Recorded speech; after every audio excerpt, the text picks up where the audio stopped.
بسم اللہ الرحمن الرحیم اللہم صلی علی محمد النبی الامی وعلی آلہ وسلم تسلیما۔ آج کے پروگرام میں ہم حضرت عبداللہ جو حضور صلی اللہ علیہ وسلم کے والد محترم ہیں ان کے نکاح کے متعلق پڑھیں گے کہ ان کا نکاح کس عورت سے ہوا اور کس قبیلے سے ہوا۔ حضرت عبداللہ جو حضور صلی اللہ علیہ وسلم کے والد ماجد تھے، ان کا نکاح حضرت آمنہ سے ہوا جو قبیلہ بنو زہرہ کی تھی۔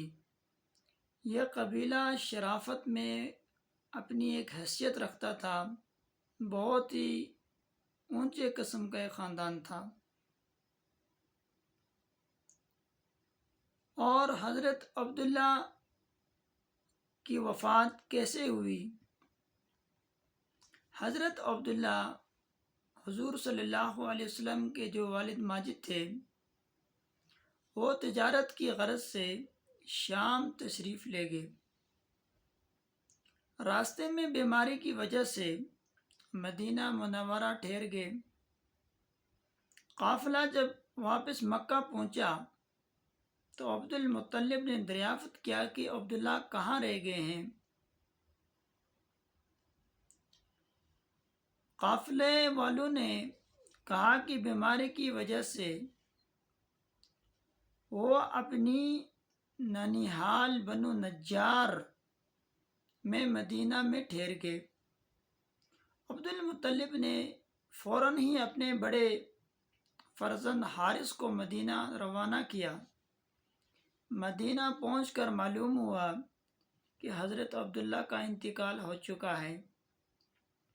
1 ماہ بیمار رہے اور انتقال کے بعد مدینہ منورہ میں ہی مدفون ہوئے۔ حارث نے واپس آ کر عبد المطلب سے عرض کیا کہ حضرت عبداللہ تو فوت ہو چکے ہیں۔ یہ خبر سن کر حضرت عبد المطلب کو بہت ہی غم ہوا اور بہت ہی زیادہ صدمہ ہوا۔ حضرت عبداللہ کی وفات کے وقت حضور صلی اللہ علیہ وسلم اپنی ماں کے پیٹ میں تھے جب حضرت عبداللہ کا انتقال ہوا، یعنی کہ حضور صلی اللہ علیہ وسلم ابھی پیدا ہی نہیں ہوئے تھے، اور پیدا ہونے سے پہلے ان کے والد محترم کا انتقال ہو گیا۔ کہتے ہیں کہ حضرت عبداللہ کی عمر مختلف روایات میں ہے، کوئی 30 سال، 25 سال، 38 سال، بعض روایت میں 18 سال کی بھی آئی ہے۔ حافظ علائی اور عسقلانی فرماتے ہیں کہ صحیح یہی ہے کہ حضرت عبداللہ کی عمر 18 سال تھی وفات کے وقت۔